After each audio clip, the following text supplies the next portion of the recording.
Hello friends, welcome to our channel Brain Alive. In this video, we will discuss half-wave rectifier parameters. In our last lecture, we have derived DC output voltages and DC output current and also RMS voltages and RMS values of current.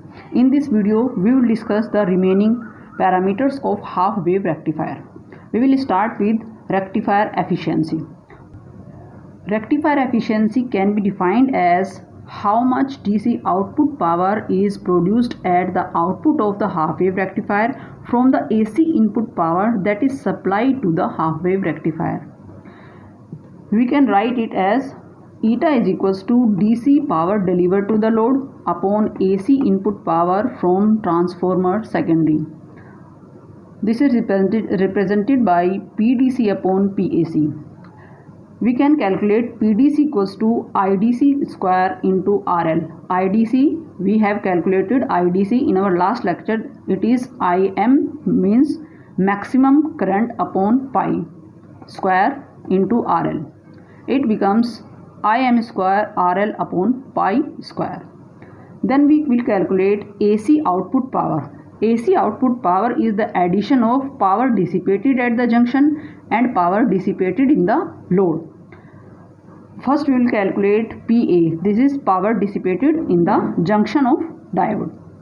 It is because we are supplying AC power to the rectifier, so here we will use RMS values, because to calculate AC parameters, AC current or AC power or AC voltage, we will use RMS values because they are effective values that can be compared to the DC equivalent, DC values.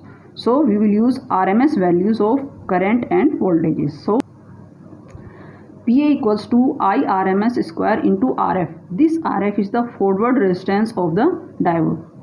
This is equals to IRMS is equals to IM upon 2, maximum current upon 2. It is calculated in our last lecture.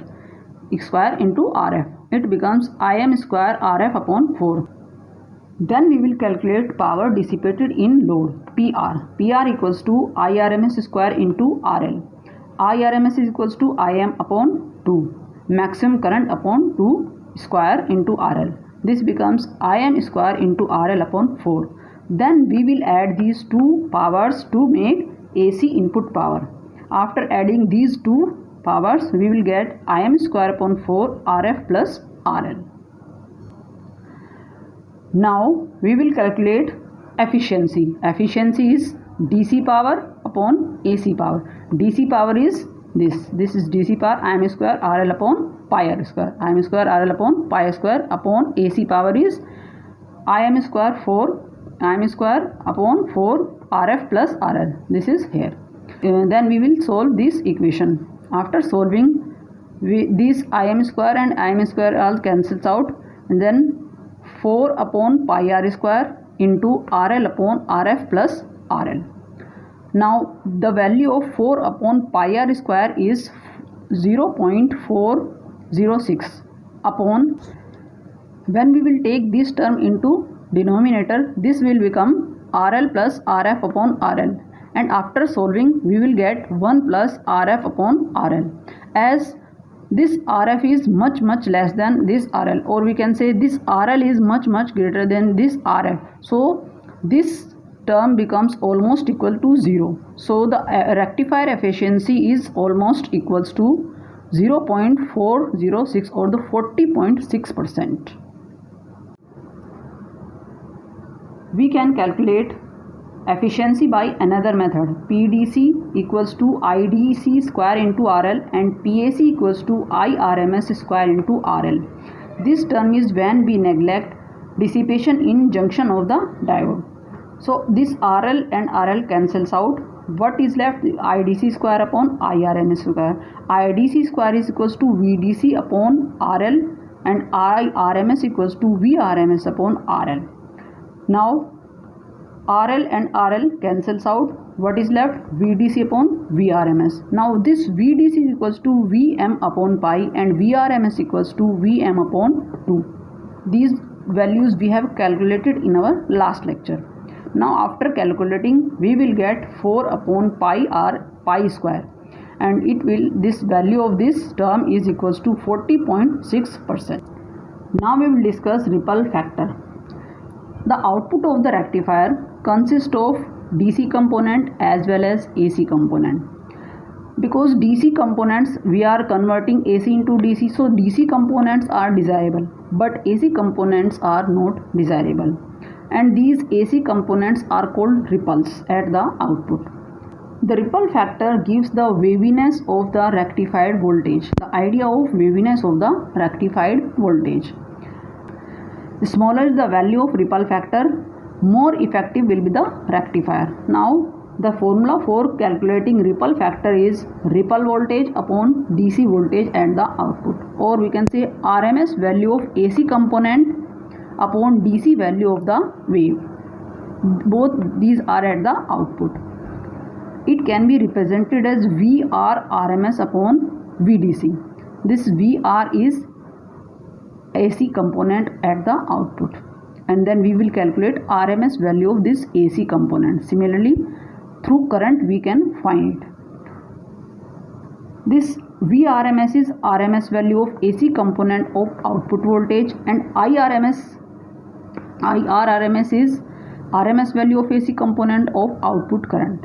This VDC is DC value of the output voltage, and this IDC is DC value of the load current. To calculate ripple factor, we will make use of current equation. At the output of the rectifier, the current equation is like this. The current at the output consists of DC component, fundamental component and harmonics. And these components are related by this right angle. To calculate any of the term, we will make use of Pythagoras theorem. So making use of Pythagoras theorem, we will calculate this IRMS, and this will equals to under root of IRMS square minus IDC square. So ripple factor is equals to IRMS upon IDC. So IRMS is equals to this, so we will put here IRMS value of IRMS and IDC. Now we can write this IDC equals to this under root of IDC square. Now the equation becomes IRMS upon IDC whole square minus 1, because these two are cancelled out, equals to this IRMS is equals to Im by 2, and this IDC is equals to Im upon pi. So after calculating, we will get pi square upon 4 minus 1, and after calculating the value of this term, we will get 1.21 or 121% ripple. Means in half wave rectifier we have 121% ripple factor. So in case of half wave rectifier there is more ripple, so it is not effective. Our next parameter of half wave rectifier is percentage regulation. Regulation of any device is the output voltage of any device must not vary with the change in load. So a ideal power supply should have a full load voltage equal to no load voltage. So percentage regulation should be 0%. Lower the percentage regulation, the better will be the power supply. So percentage regulation for half wave rectifier equals to no load voltage minus full load voltage upon full load voltage into 100%. In case of half wave rectifier, no load voltage will be equal to DC voltage, and this is equals to Vm upon maximum voltage upon pi. This voltage is equals to no load voltage is equals to VDC, because as we have considered that there is no load. When there will be no load, there will be no current flowing in this circuit. So output voltage will be equals to DC voltage. Although current is negligible, so it can be considered Vm upon pi equals to DC voltage. Full load voltage will be equals to DC voltage minus voltage drops in transformer secondary plus voltage drop in junction of the forward resistance of the diode. So full load voltage will be equals to this one. Now after calculating this IDC equals to Im upon pi, and this Im we can change this Im by Vm upon RL. using Ohm's law. Now we will take out this Vm upon pi common. Now the term is 1 minus 1 upon Rn into Rs plus Rf. Now we will put the values of this no load and full load in this equation. No load voltage is equals to Vm upon pi minus this full load voltage equals to Vm upon 1 minus this Rs plus Rf upon Rl. So we have put it here and also here into 100. Now after calculating, this Vm is taken common and then cancelled out. So the numerator becomes 1 minus this term and 1 minus this term into 100. Now after opening the bracket, we will get these two cancels out. This 1 and 1 cancels, and what is left? This. As this RL is much greater than this RF plus RS, so when we calculate this term approaches to 0. So what is left in the denominator is 1. So percent regulation equation for the half wave rectifier is Rs plus Rf upon RL percent. As we know, this RL is much greater than this term. So for an ideal half wave rectifier, we can consider the percent regulation is almost equal to 0%.